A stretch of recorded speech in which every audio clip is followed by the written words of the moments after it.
The agenda is the approval of the minutes on August 23rd, September 13th. Any discussion about the minutes? Hearing none, I'll entertain. Second.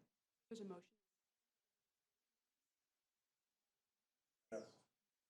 Yes. Yes. The next item on the agenda, we're going to go a little bit out of order, and we're going to welcome back Vicki Spitz as our student representative. Good evening. So the most important thing that I see right now are the signups for clubs, and all the participants are very high for all the clubs. There are 19 people signed up for DECA Club, 6 people signed up for Medical Careers Club, and 12 people signed up for our acapella group. There is also going to be a yearbook club and an art club, but these are still taking signups, so the final number hasn't been set yet. And each of these participate in various events and competitions throughout the school year and have usually bi-weekly meetings. And then sports are continuing to improve as the time goes on. Girls volleyball achieved a couple of wins last week, and both girls and boys soccer are adjusting to their new combined teams with Southbridge, and they are also improving. The boys team had their first win last week and got a win yesterday. The golf team also achieved a few wins last week, and all teams have games this coming week. And then the schedule has returned to a normal 7-block schedule without homeroom, and it seems to be running very smoothly, and students are focused on getting to class so that they don't go to the lockout, so this seems to be very effective. And iReady testing for math and English were completed in the last 2 weeks, one each week, and then a majority of the students finished in the allotted time, but some had to finish the next day during the first period block. You mentioned a lockout. What's a lockout? A lockout is, so this room in school, if you don't get to class in the 3 minutes that are allotted between classes, then a teacher goes around and you go to this room for the period and you're not allowed to go to class. For the whole period? Yes. So it really enhances the effect of going to class on time so that there's not a lot of stragglers in the hallways. Okay.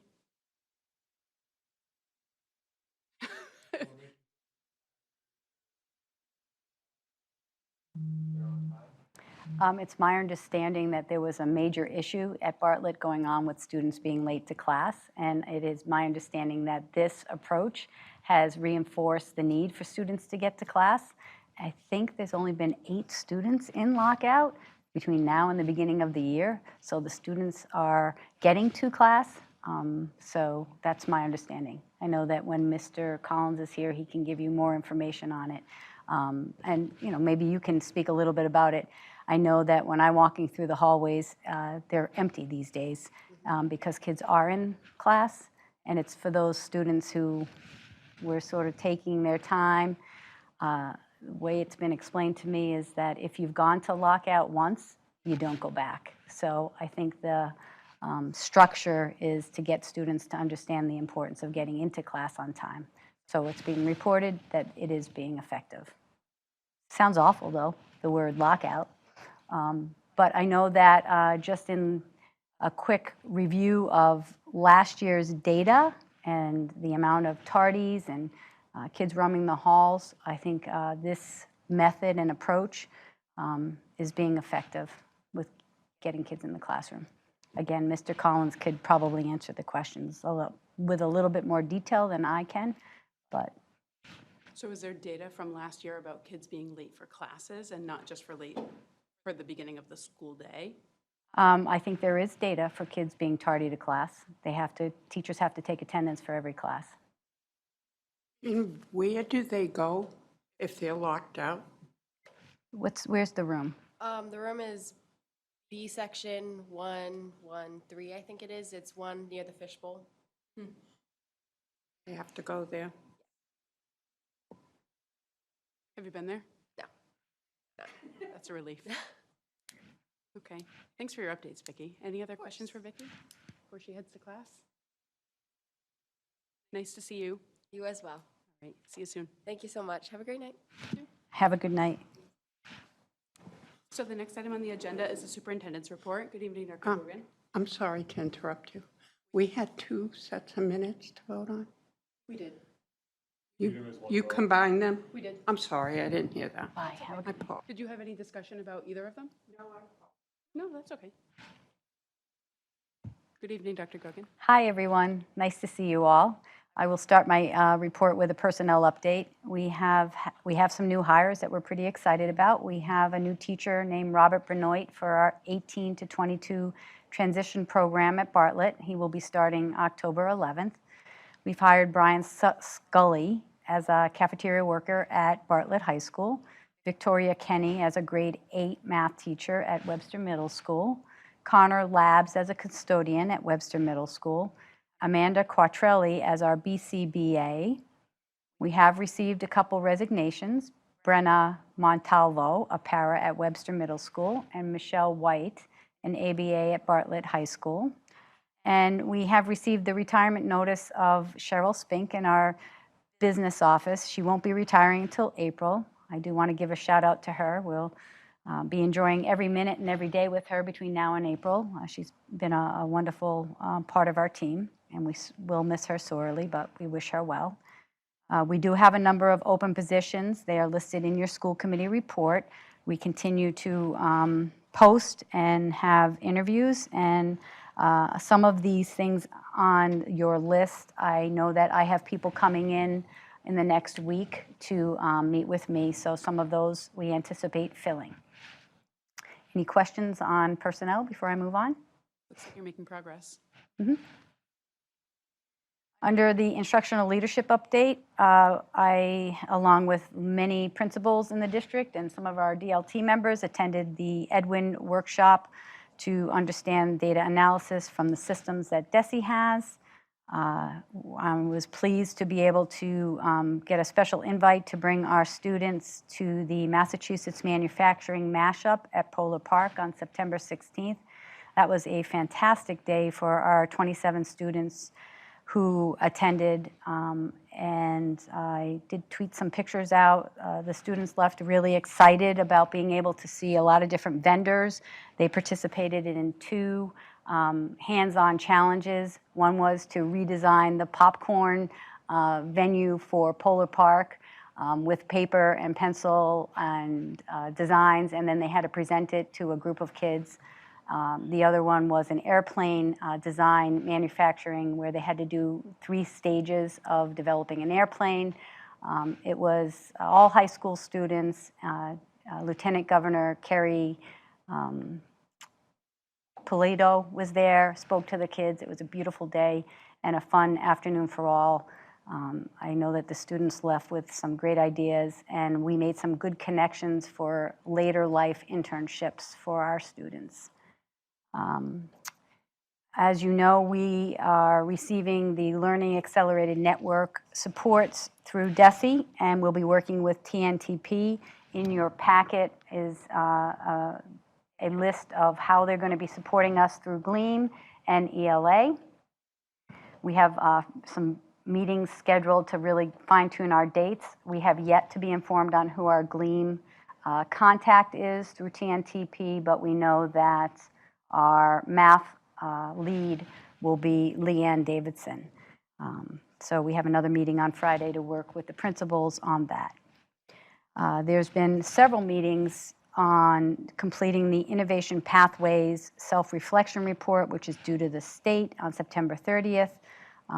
Participants in this have included Abigail Callahan, our consultant, Jill Chapdelaine, our curriculum director, Michelle Bigelow, the Project Lead the Way ILT, Ryan Collins, the principal, Monique Perangeli, and myself. The report is kind of long, that's due, and it really makes us think about where we're going, so I think there's a method behind their madness, and that will be submitted this week. Pleased to let you know that in conjunction with Jill, we have set up some overview study sync training for the admin team and the academic coaches at our DLT on October 6th. And our new teacher orientation, we had this room filled yesterday and today with our new teachers. Yesterday was for the late hires to go over getting them acclimated and to overview our evaluation system, our WEA president and past president were here to help with that. And today our teachers, our new teachers that came in later were in a training with Miss Kathleen Barris to go over special education rules and regulations and requirements, and so that they could have a better understanding of some of the substantially separate programs that we have and some of our processes and procedures. It was a packed room and everybody was happy to be here. So it's nice to see the ongoing support for our new teachers.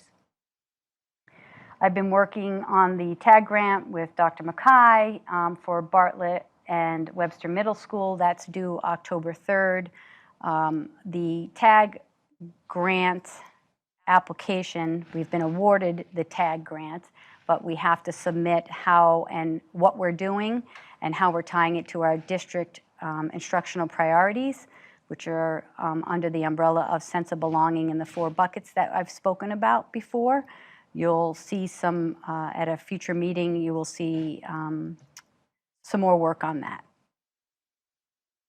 I've also worked on the letter that we're going to talk about for later in the agenda for the Board of Education to appeal the Old Sturbridge Academy Charter Public Schools expansion.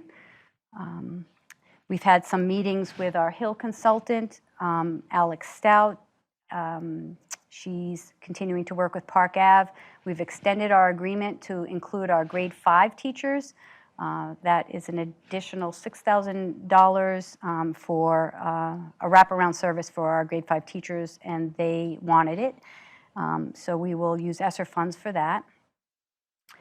As I mentioned briefly, the Gleam grant award announcement, we will be receiving $102,000 for the year 2 of Gleam. And that work will be supported through TNTP. Again, it's around the fidelity of the research-based materials that we have for teaching reading and English. Under management and operations, we have a year-long plan for safety preparedness drills back to normal.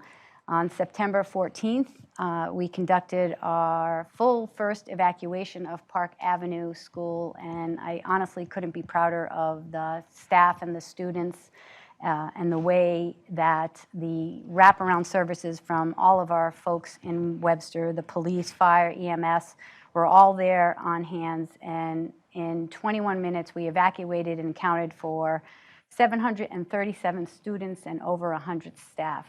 In all of my years, I will say that that is absolutely remarkable. So it was very well orchestrated, and that is because I think for years we've done ALICE training, we've talked about safety in this district, and everyone rose to the occasion. It was a beautiful day, and it went really well. Bartlett and Webster Middle School will be conducting evacuation drills shortly. Principals will notify families of those safety preparedness drills. We do have our monthly district safety meeting coming up, and that's under safety preparedness updates. Under environmental indicator updates, we have ordered the signs that the school committee voted on for posting surveillance. We have been really taking a deeper dive at space at Park Avenue School. As you know, we've hired additional staff with ESSER funds, and we cleared out our library, which looks beautiful. But we are hearing that there's still a need for small spaced groups for teachers like special educators, L teachers, academic interventionists, to work with small groups. So we're in our very initial phase of really taking a look at the building to see what we could do on a more permanent basis to provide small group areas for staff to work with students so that the library can remain open, and we will keep you informed on that. We know after a walkthrough and talking with the principal that the area that they're currently using or were using last year for Journey and Compass is some place that we could easily put 4 little pods in right now. So we're working on taking a look at some of our materials that we have on site that may be able to do that. In terms of student safety, health, and social emotional needs, our DLT meeting was held on September 22nd, and as you can see from the agenda in your packet, there were topics related to safety, health, and social emotional needs. I invited our UInc counselors to join our DLT so that we could get names and faces and them acclimated to our new principals, and some of the people were able to attend. Principals will be going over all the safety protocols in their buildings before any of the UInc counselors start, and they will be provided a private space to meet with students who qualify for this service. I've had the pleasure of talking with many families and students and staff to address different things that are going on, as I normally do. I want to give a shout out to Bay Path students for helping with our hearing and vision not only at Webster Middle School, but at Park Avenue. The students, I didn't see them at your school, but I was able to see them over at Park Ave. Are always thrilled to come and have that hands-on experience with our own students, and their supervisor couldn't be prouder of them because they do it very professionally, and it's a great experience for them. So I'm glad that that continues. Under family and community engagement updates, I've signed up a group of people to attend a workshop that DESE's putting on called Better Together Family and School Partnership Summit. This is limited. We pre-registered. We're anxiously waiting to see if we get in. I will keep you posted, but I wanted you to know that our new PTO president, Alicia Smith, and Denise Incudo from North Village have committed to attending with myself and our family bilingual Margarita Nieves, and some of our administrators will be going to that, hopefully, knock on wood. Newsletters have gone out from both myself and principals. I think there's more frequent communication going home this year, which makes me happy. I know that Bartlett High School had their open house, and it was well attended. And in other updates, I'm not going to talk too long about the building renovation design meeting or the school building committee meeting, Mrs. Perangeli, but I am going to say that we've had a lot of interesting meetings with our teachers and our architects and our designers to go over spaces. We met with the Project Lead the Way, Science, Math, Business departments on September 20th. Just yesterday, Monique, myself, and Ryan Collins started to really map out the phasing of the use of modulars, which is a very complex thing, who's going where and when somebody's moving. So that's a work in progress. I did attend the school building committee meeting on September 20th, and I would like to let you know that the Department of Education came out with new dyslexia screening regulations, stating that there must be twice annual screenings for kindergarten, first grade, second grade, and third grade. I'm pleased to tell you we already do it. We already do it 3 times. And so we are in compliance with that. And that concludes my report. Thank you, Dr. Gogan. You're welcome. Any questions or comments from the committee? No? Hearing none, well, thank you for the updates. And we'll move on to the next item on the agenda, which is the business manager report. Good evening, Mrs. Perangeli. Good evening, thank you. The first item I have is the building committee update. Dr. Gogan said we had an open meeting on September. I did put a couple on the table for you to look at. These are things that are handed out pretty much monthly at our building committee meetings. The first one here is the presentation. It was done by our architect. If you want to look at that real quick, the very first slide of that speaks a little bit about the meetings that Dr. Gogan mentioned that we've been continuing to have and that we're working with the architect on. We are continuing to meet in small groups, working meetings, to start to go through what the needs are for maybe the English department. What are their is there any special equipment that they require? What about our building maintenance? Are there any kind of special needs for building maintenance and reviewing? Food service. So we're meeting We have initial meetings to just get a high-level overview. The architect updates them about the project and where we are, what's in a typical room, what it looks like, and gets a feel for what their needs are. And then as we move through the project, they'll be meeting again to talk in more detail every time about what they're actually going to be doing in the classroom. So, I'm not going to go through all of this, but I just wanted it for your information. Mr. Adamopoulos? I just have a few questions about some of the slides, if that's okay. Sure, I'll do my best. I'm not the architect, but I think I'm, So the one on the typical classroom overview, don't the classrooms need 2 exit points? no. No, that was a question that came up. We asked that, and they said, no, that used to be years ago, used to be the fire code, but that is not the code anymore. That's not, okay. We're going to have a safety meeting with our fire and police and EMS with our architect and designer Thursday. That was something I questioned myself, because I was always under the impression that we had to have 2 doors in every classroom. But I was told, no, we do not. So we'll go into that in more detail. I mean, these are just high-level overviews. He said it comes, these discussions will come up during the safety meeting with the police and fire and school administration, and we'll discuss in further detail, because these are very high-level first impression overviews. All right. The only other question I have is about the athletic fields. Are the proposed soccer fields going to be grass, or are they going to also be the synthetic turf? Those are going to be grass. Okay. Just Yep, I'm because assuming those are on the current fields where they are, so Okay. that's not going to change. Just because I'm assuming the javelin area they have located on the synthetic area would have to move to the grass. I don't believe so. They throw javelins into the turf? Yes, they do. They have special something for that. Yes. That's how little I know. Thank you. Thank you.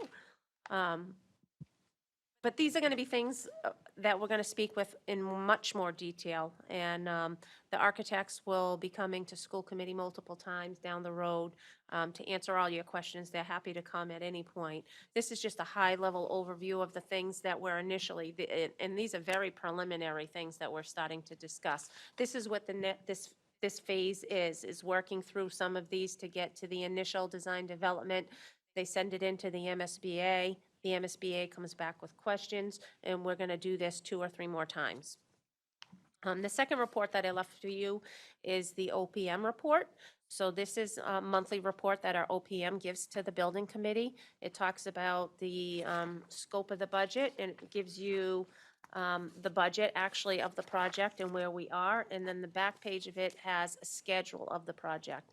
And this is adjusted monthly as we work our way through the projects. If there's any delays, it's updated. All of our invoices that are being paid get put into here, and that's done monthly. So I just wanted you to see the kind of information they're giving the building committee. I can make that available to the school committee so they are aware. The building committee reviews this information. We go through it in detail at our meetings. And it's going to be an ongoing process moving forward. So I just wanted to give you a high-level overview of the kind of work that we're doing in building committee. Are there any other questions? No?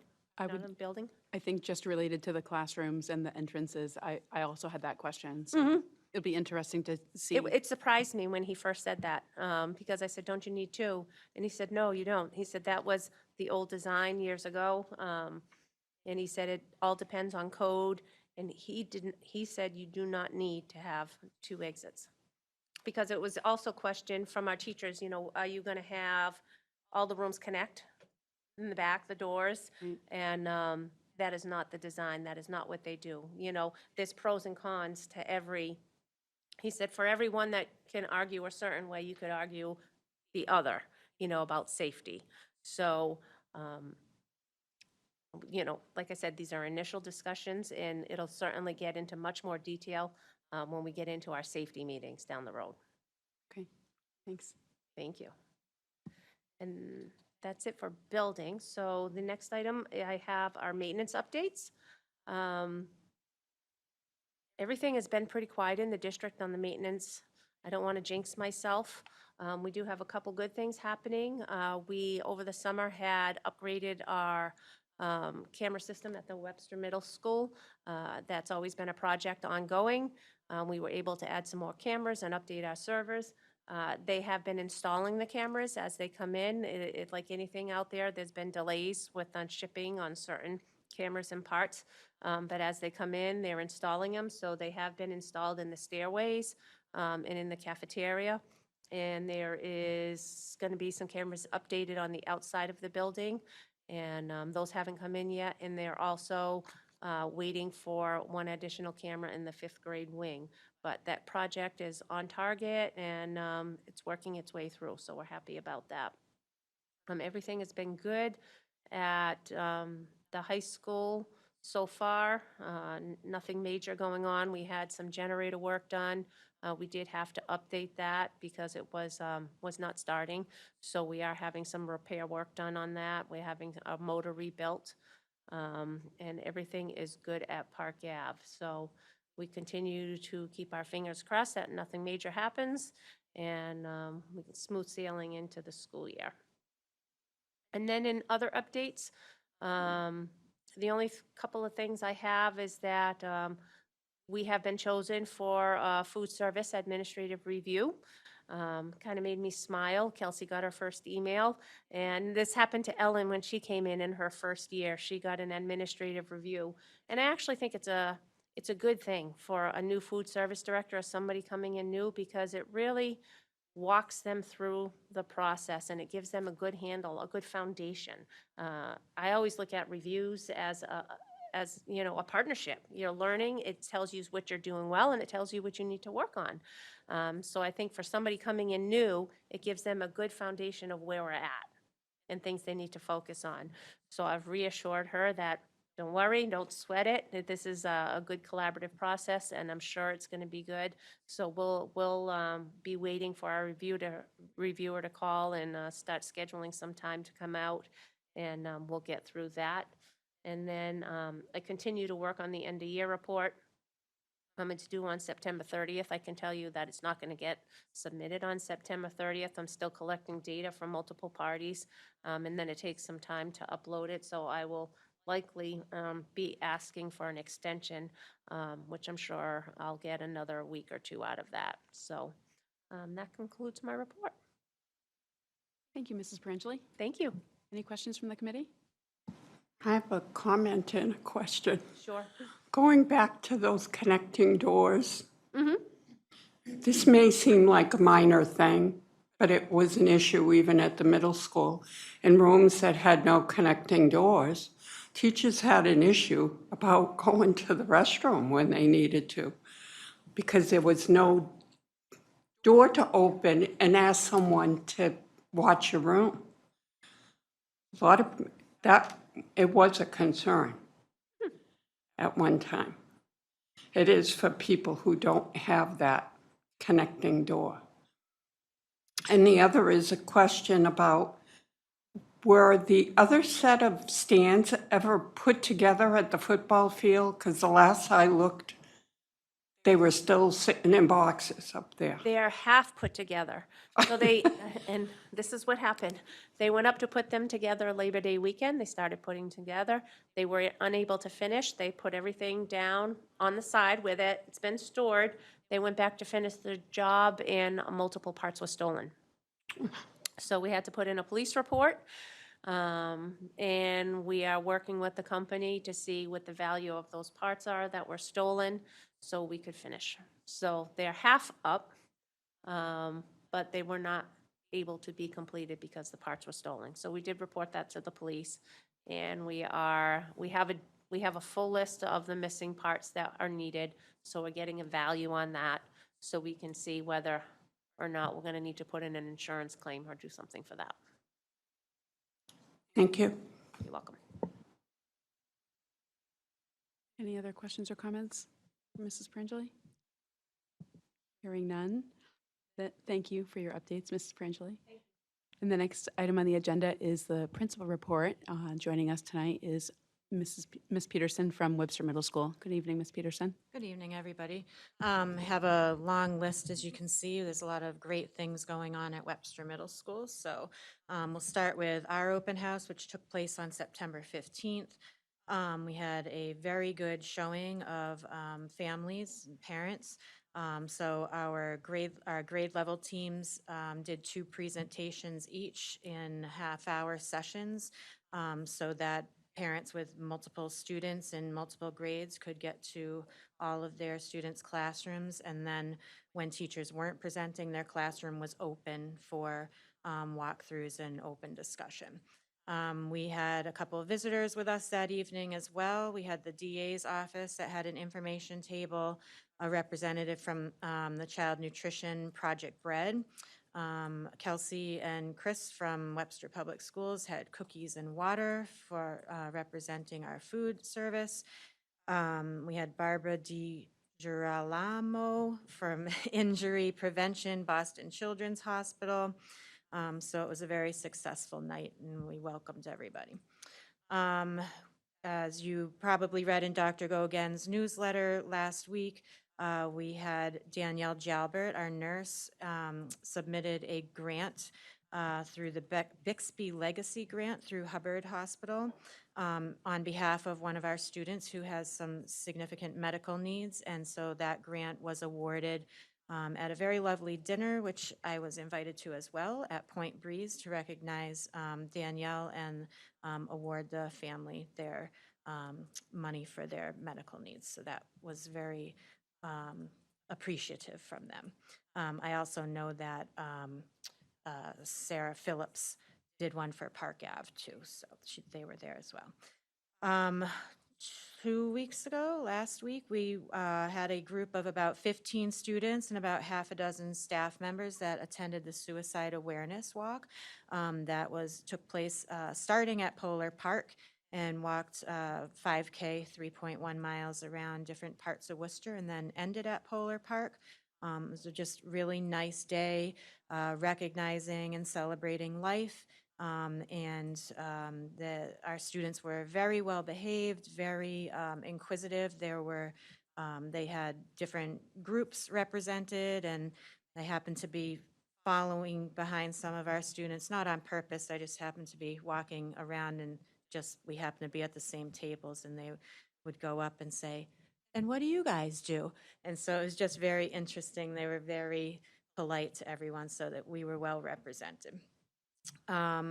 Also want to recognize some of our sports teams. Again, just for setting that Webster Middle School pride, Webster pride, just showing what great people we have, what great students we have. We had a cross-country meet a couple weeks ago in Oxford, and one of our students was the last one in, and the rest of our couple of members of the team voluntarily, without the coach even asking, went in to look for her and ran her to the end, and they just cheered her on, and it was just such a nice experience to watch that happen. Also, I know that Coach Spitz with our football team has been setting very high expectations for them in regards to behavior and focusing on what it means to take pride in your school and yourself and your teammates. So we are continuing to focus on all these positive things. Our Dean of Students, Mrs. Bergeron, has initiated a Student of the Month. So that is in addition to our PBIS, where students are also recognized, but the Student of the Month has some different criteria that they're following, and she's going to be recognizing them with a breakfast in a couple weeks. It'll be a month, obviously a monthly thing, Student of the Month. So we have clubs getting started, and several students have come forward to advocate for adding some new clubs, and we have staff that are willing to help them with that. So we're going to start a Dungeons and Dragon club, an animal club, which will probably be like working with shelters and things like that, outreach, and then a makeup club is our newest addition. So that'll be interesting. I said they could use me as a palette if they wanted to. As Dr. Goyan said, U Inc. is returning. They're going to be coming once a week to the Webster Middle School. We also are starting our second year with the Luck Counseling Services. If you remember last year, I brought this forward. They have a 5-year grant to be working with us, so this is their second year. Unfortunately, like many places, they're down some staff members. So we're down to 2 days a week with them, but it'll be a great addition, and hopefully they'll get more staff and we can add some more days. So looking forward to getting them back to do some mentoring activities during the school day and after school activities as well. This isn't on the agenda, but I wanted to let you know that our STEM teacher, Kate Birdie, has been inviting real-life people into the classroom, and she's been working with students doing design projects, and then we've had a couple engineers come either into school or via Zoom, and they review their projects and give them tips. So connecting that classroom experience to real-life things is really great, and it also adds to where getting them to look at the innovative pathways. So it's all those connected pieces.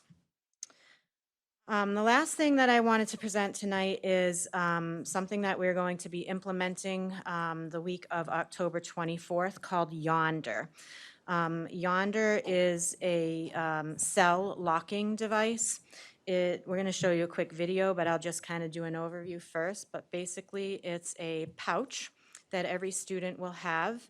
And the process is in the morning when they come in, they turn off their phone, put the phone in the pouch, it locks automatically. And at the end of the day, there's a magnetic system that opens the pouch and they get their phone back. I'll show you the video and then I'll explain to you why we're doing this.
Have a class. And then you have to deal with each one. That takes time away from what you need to do and what you're really there for. Mrs. O'Brien suddenly noticed more eye contact. Where it was almost uncomfortable to have all 35 sets of eyes, but our discussions became more informative and the contribution was heightened, so it was quite positive actually. The phone stays locked in the pouch during class. When it's over, they click it on the magnet and the phone comes completely out and they're on their way. Just wanted to start a business.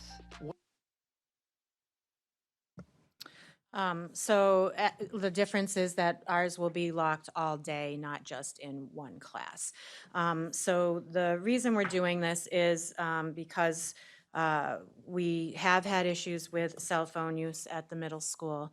And we've had a lot of different things that we've tried. Teachers have done the pocket system in the front of the room. Teachers have collected it in a box.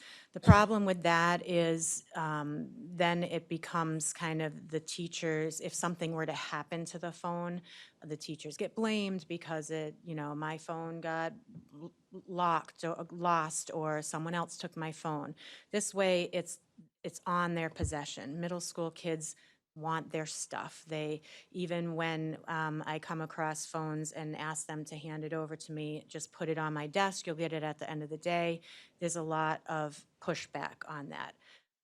they think that I have time to look at their phones or I care what's in their phones, but it is a problem with videotaping things during the day. They're doing TikToks in the bathroom and things like that. So by doing this, it allows them to have their phone on their possession. It's still their phone, their possession, but then it is not a distraction to the learning environment.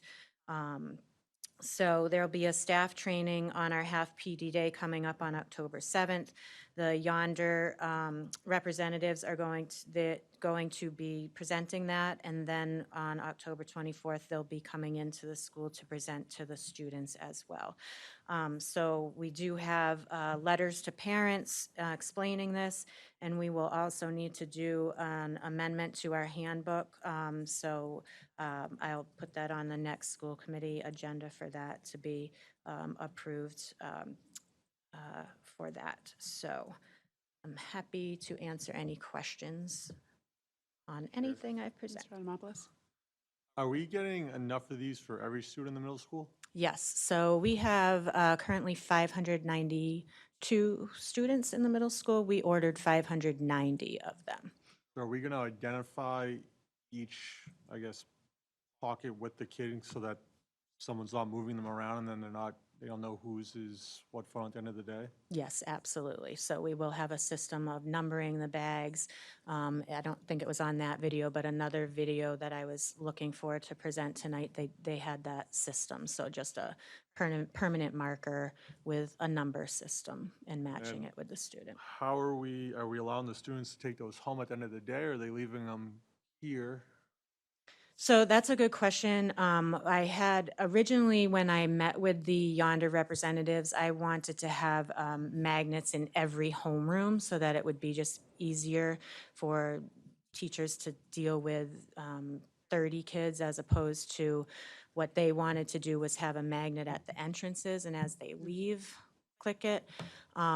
So we went back and forth about that, and there are several schools in not our immediate area, but Chicopee is one that where I found out about this, and they use the exit enter system. So we're going to try it that way first. If it doesn't work, we're going to go to looking at having a magnet in every classroom. And my last question is, if we're doing it that way, where they're taking it home with them, how are we going to ensure that they actually bring it back? 'Cause Right. I'm going to assume they're not going to want to bring it back. Correct. Yeah, exactly. That was my question too to them. So, it's something I can still negotiate with them. It's not it's not an extra cost, I don't believe. There was a minimal cost for extra ones, but it wasn't like exorbitant over the top. So I can work with Ms. Perangeli on the cost Bags of will be that. staying at school, correct? The bags, they stay at school. Yeah. Oh, they are staying at. Yeah. Yes, the bags Okay. stay at We'll have a- school. So they're going to check So it, the they're going to do it, and they're going to drop it off. Right. The bags stay at school, so the kids take their phones with them and leave the bags at school. Well, that's what we had discussed originally, but if they're going to have the exit with the number system, Yeah. then we have to monitor let them that take at the bags different- home? Yeah, My only big worry is if we're doing it that way, there's going to be a queue at the door. exactly. And if one of those breaks, now you're sitting there and there's no way of getting those bags open. Yeah. I Not to fully mention, agree. you have some students going to the bus from the front of the building and some students being picked up in the back of the building. We would have a magnet at the back of the building as well. But that was exactly my thought to Mr. Adamopoulos, that's what would happen. So we're in continual discussion about how this. Why do they have to have a number? Couldn't they just hit the magnet, throw it in a container, and leave? I think- assume if you don't have a number on it, and you go to lunch, for example, and you put 6 of them down, and someone just spins them all around, you're not going to figure out if you have your phone until the end of the day. That's a good point. Then she's gonna And be they'll lost. do it. And they'll do it. Then how do you account for them if everybody from different classrooms is going out one door to, Yeah, that's the reason. how we are wanted they going to the next day find like number 6 That's the and put reason- it Exactly. in number 6? Yeah, I think that's the reason why I wanted to have a magnet in each classroom, so that at homeroom, at the end of the day, you take it out, you leave it on your desk in your homeroom. In the morning in your homeroom, it's there, it's yours. So, yeah, I That seems fully to make the agree. most sense. That sounds like a good plan. Definitely. That would require lots more magnets than what It you would. probably have on order, though, Yes, right? yes, but that was our original talk to them anyhow, so it's not, it won't be way out there to have that happen. One last question. I know that Mr. Collins was here. He said some of the teachers utilize like apps on the phones for some of their classes. Is any of that happening in the middle school at all? No, they don't use those at the middle school. I know, I know some of the teachers at the high school use a Remind app, and I don't think any of our teachers do. We do all of ours through Google Classroom and Class Dojo, so it's more parental communication as opposed to teacher-student communication on the phone. So, and with everybody has a one-to-one Chromebook, so it's not a question of not having technology. They have their Chromebook, so I do have to say that we have set some pretty high expectations this year in terms of the cell phone to start with, and really, we haven't had a whole lot of problems yet. So I think that this is not going to be a huge thing for the kids. I'm sure they'll balk at it at first, but it's not going to be, way out there for them that they haven't, the rule this year is your phone is in your backpack. Last year they were, if they were off, they could be in their pockets, but we don't want to see them at all this year. So I think this will be just the next step for them to I just had understand. one more thing. I don't know what the cost is to get all those magnets in each room, but, I mean, it's horrible to say, but in a case of an emergency, if those kids can't have access to their phone for something, with this day and age, it probably makes sense if they can at least be able to unlock something, just in case of something happening. Yeah, that was my thought too, and it was a question I asked the representative as late as yesterday. And, one of the things that he said is, again, if you Google Yonder, you'll find all of this as well. I mean, you can easily cut into it. It's just, it's fabric.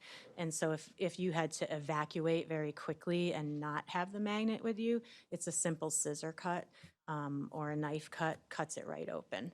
And also, one of the things he said is really, we can talk with the safety committee about this too, but really when he has talked to police and safety officers about this product, they feel like they don't want kids on cell phones. Number one, it blocks up systems. And number two, the kids need to be focusing on getting out and safe, not texting and calling their parents.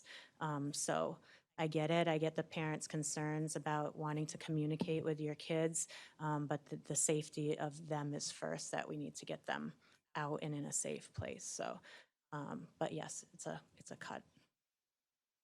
Don't tell the kids. Ms. Peterson, just a question. First, I have to say, I'm all for, especially at this age, establishing some really good habits related to cell phone use when you're in a school building or something like that. And I think this will probably go a long way for that. But I'm curious, what's the problem that we're looking to solve if it hasn't been an issue this year? Why are we instituting this?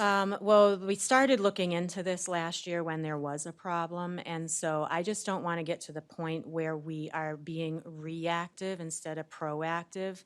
And, waiting until something happens is not okay with me. I want our kids to be safe, and so I want to be proactive and make sure nothing does happen. I need them to focus on their work and their teachers, and our focus as a district right now is a sense of belonging. And when you're on your phone that is not belonging. And you saw the teacher there saying the eye contact was just so much more improved. And I grappled with this back and forth before we even decided to finally go with it, because, my philosophy with a lot of things is you don't take things away, you teach people how to use it. An example is like recess. You don't take away recess from everybody, you teach people how to play together and get along together. And so cell phones are a part of our life. We should be teaching kids how to use it and put it away, but this is an age group that needs a little bit more scaffolding around that, a little bit more structure around that, as I saw it last year with, just off and away isn't as cut and dry as it should be with 12, 13, 14-year-old kids who this is their lifeline 24/7. So it'll give kids a break from having to check all the time. It will prevent parents from texting in the middle of class and expecting their students to answer. So like I said, I want to be proactive instead of reactive. Thank you, Ms. Peterson. Any other questions or comments from the committee? I think, so this is going to be mandatory for all students, Correct. okay?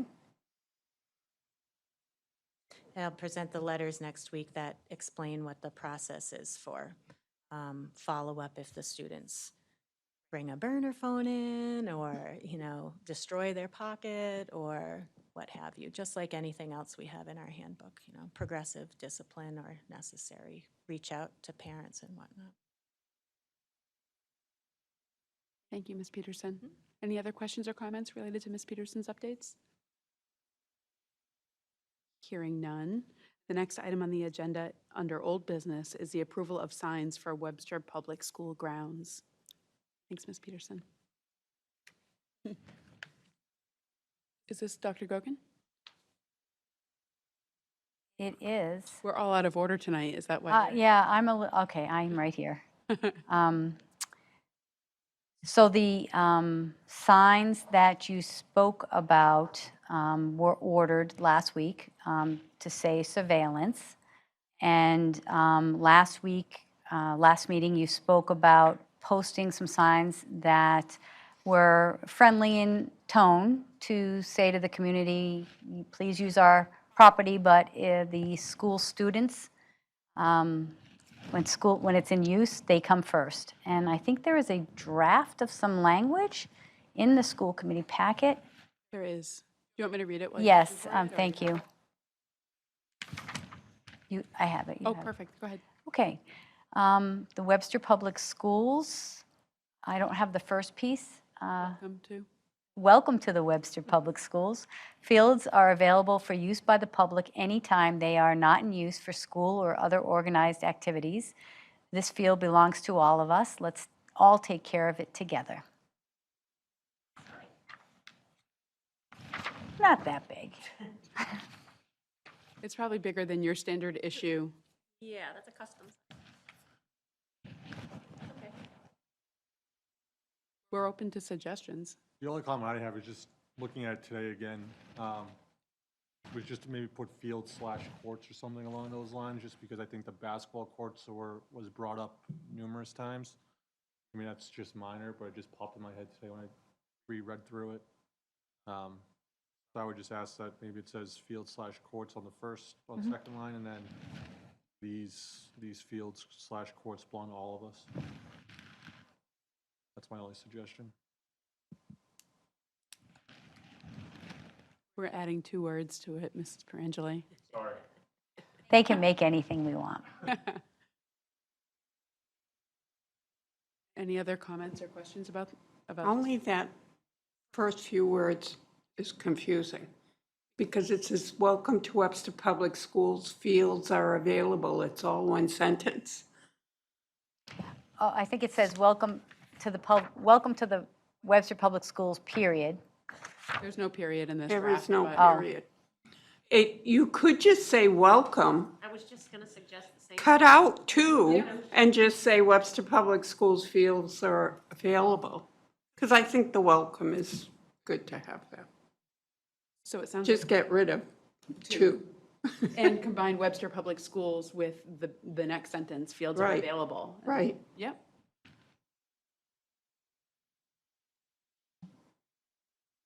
Is there another word that would capture both fields and courts, or no?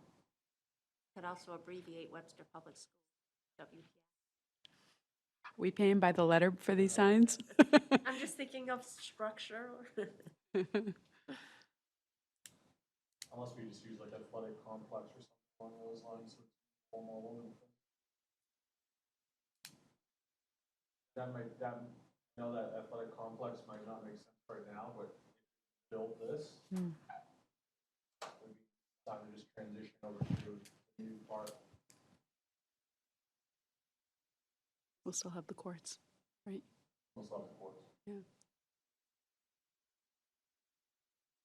Have there been any issues this year since school started? No. None have been brought to my attention, nope.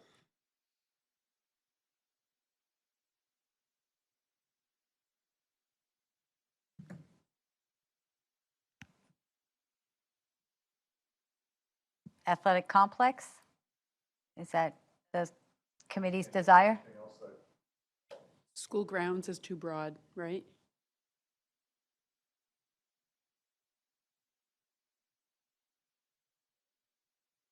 I don't think so. I mean, that would be a possibility.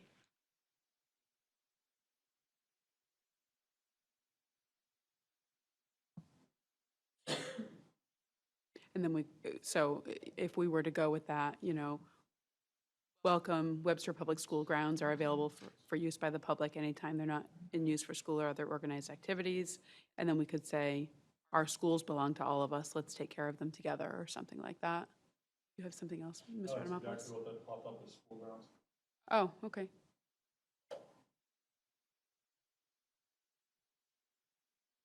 Ms. Millett, any thoughts?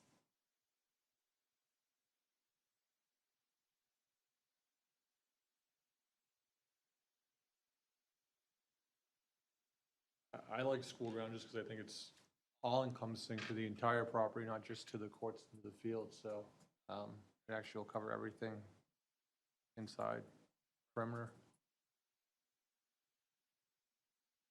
What's the desire of the committee? I like school grounds. So I will entertain a motion to approve a sign, let me see if I can get this right in the first try here, that will read, "Welcome to Webster Public Schools.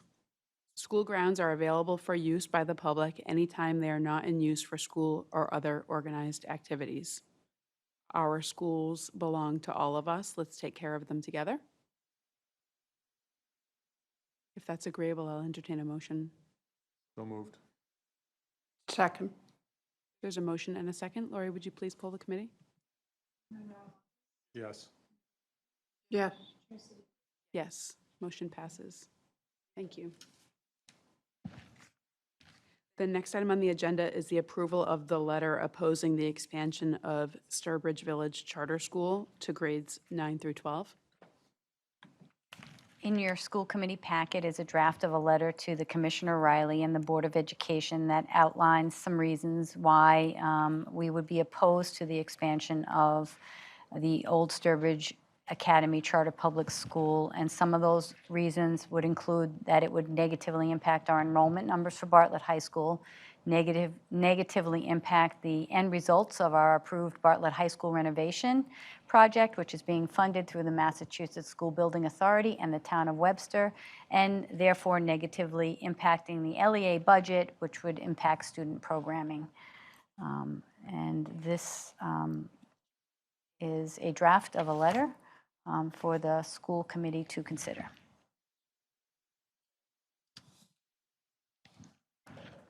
Any feedback about this proposed letter?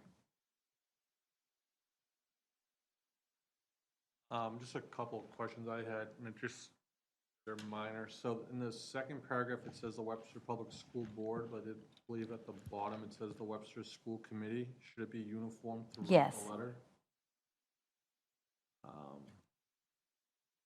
Where was that, Nick? So the second paragraph, it says the Okay. Webster Public School Board and Yeah, Superintendent. that should be committee.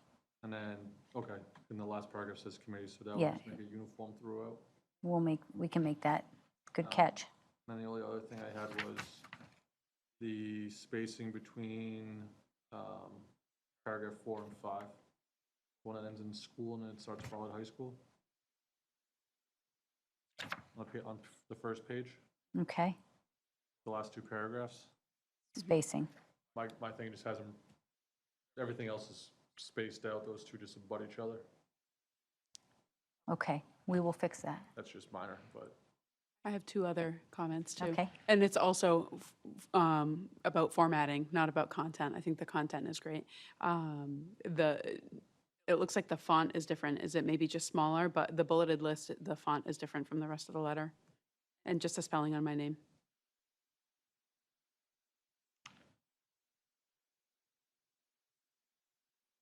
Well, that's important. We will fix all of that.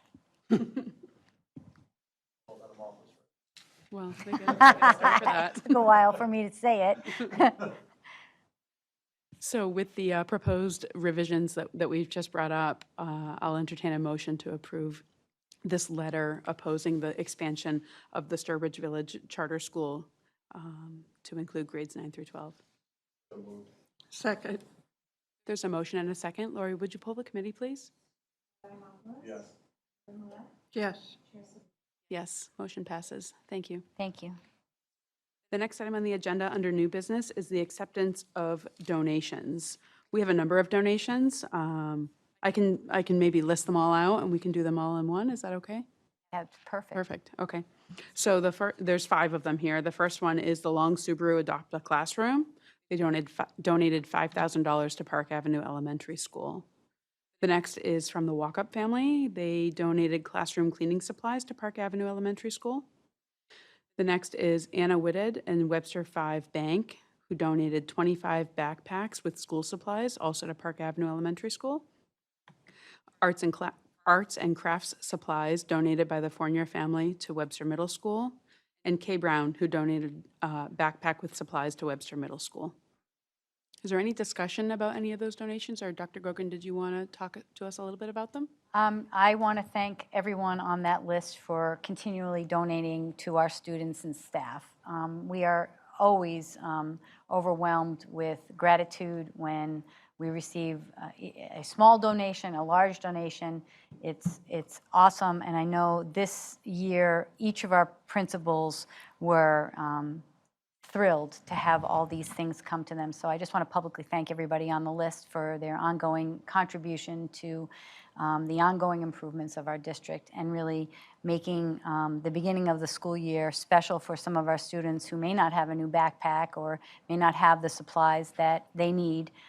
So thank you to all of them. I'd like to reiterate my thanks also to all of the folks that continue to donate to our schools. And if there's no other questions or discussion, I'll entertain a motion to accept all of these donations as presented. Second. There's a motion and a second. Lori, would you please poll the committee? Yes. Yes. Motion passes. Thank you to everyone. The next item on the agenda is the discussion around appointing Dr. Gogan to serve as a Southern Worcester County Education Collaborative, to serve on the board of the Southern Worcester County Education Collaborative. You've been serving on that board already, is that right? Yes.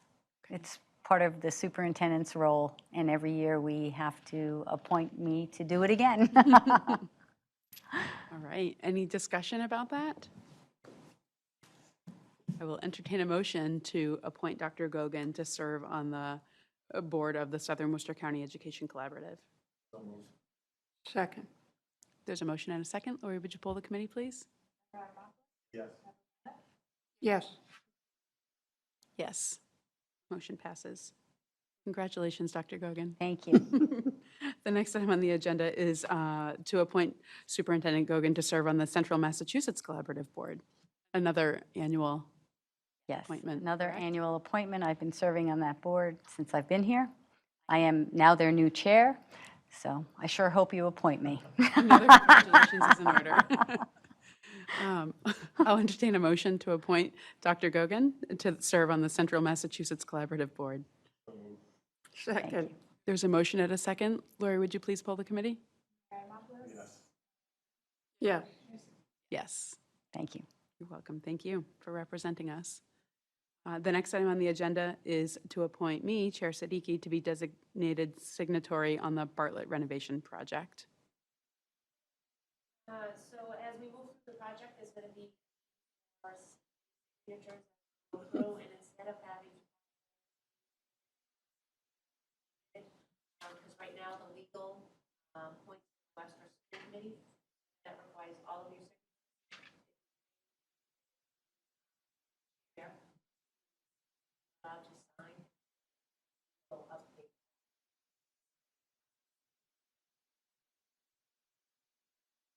Any questions or comments?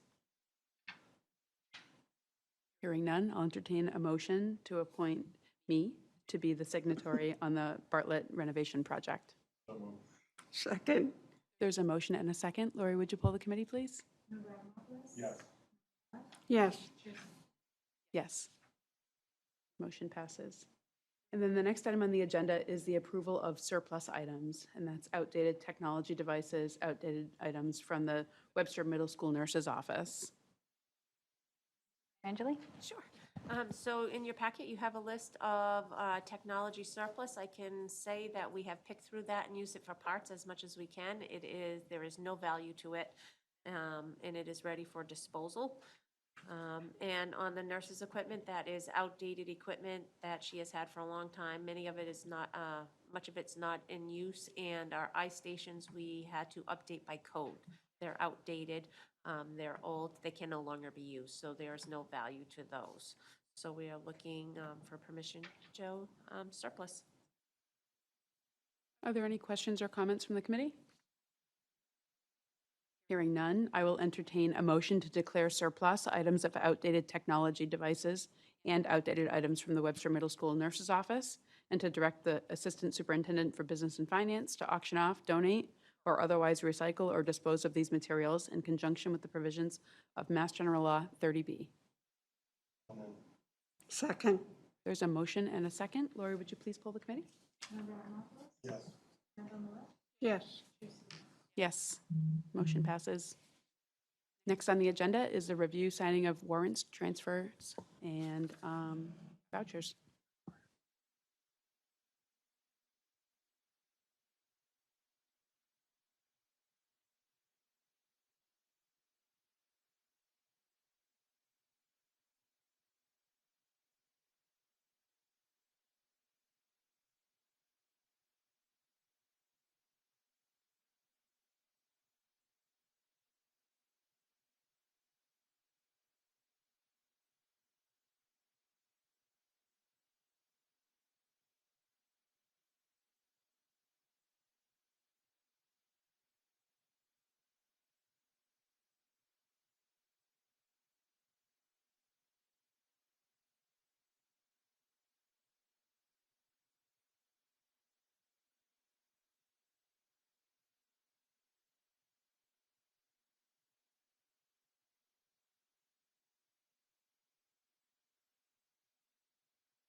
I'll entertain a motion to adjourn.